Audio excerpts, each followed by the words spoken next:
বিয়ের আগে ছোট ছোট ইচ্ছাগুলো মা পূরণ করে দিত, আর সেই বিয়ের পরে যদি ওই ছোট ছোট ইচ্ছাগুলো হাজব্যান্ডরা পূরণ করে দেয় কত না ভালো লাগে বলো তো।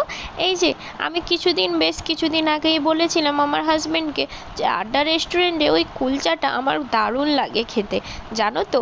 বাস সাডেনলি ও প্ল্যান করে নিল যে হ্যাঁ চলো তাহলে আড্ডা যাই। সানডের দিনে তো আমরা বেড়াই, টুকিটাকি খাওয়া দাওয়া বাইরে করেই থাকি, কিন্তু হ্যাঁ ডিনারটা তো করি না। কিন্তু হঠাৎ করে হাজব্যান্ড বলল যে চলো 9টা বেজে তো প্রায় পার হয়েই গেছে ডিনার টাইম, তো যাই আমরা গিয়ে ডিনারটা করি।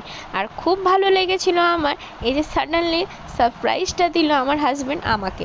হ্যাঁ এখানে দেখতেই পাচ্ছ আমার ছোট বেবি মানে আমার বাবু খুব বদমাশি করছে, যে টেবিলে উঠবে বলে আর সব কিছু ফেলে দেবে বলে এই যে প্লেটগুলো সাজিয়ে রেখেছে।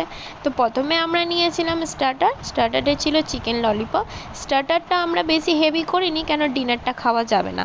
এখানে এসে গেছিলো এই যে আমার ফেভারিট বললাম যে মশলা কুলচা, আর 2 রকমের ছিল চিকেন, একটা ছিল কড়াই চিনা, আর একটা মনে হয় দো পেঁয়াজা ছিল।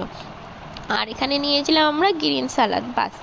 আর নিয়েছিলাম বাটার নান, ওটা লাস্টের দিকে নিয়েছিলাম, কেন যেহেতু আমি খেতে পাচ্ছিলাম না, হাজব্যান্ড জোর করলো যে ওই একটা খেয়েই তোমার হয়ে গেল, তাহলে তো তুমি খেতেই পারলে না কিছু, তো ওই জন্য জোর করে আবার একটা বাটার নান নিয়েছিলাম, তো ওটা আমরা শেয়ারিং করে খেয়েছিলাম।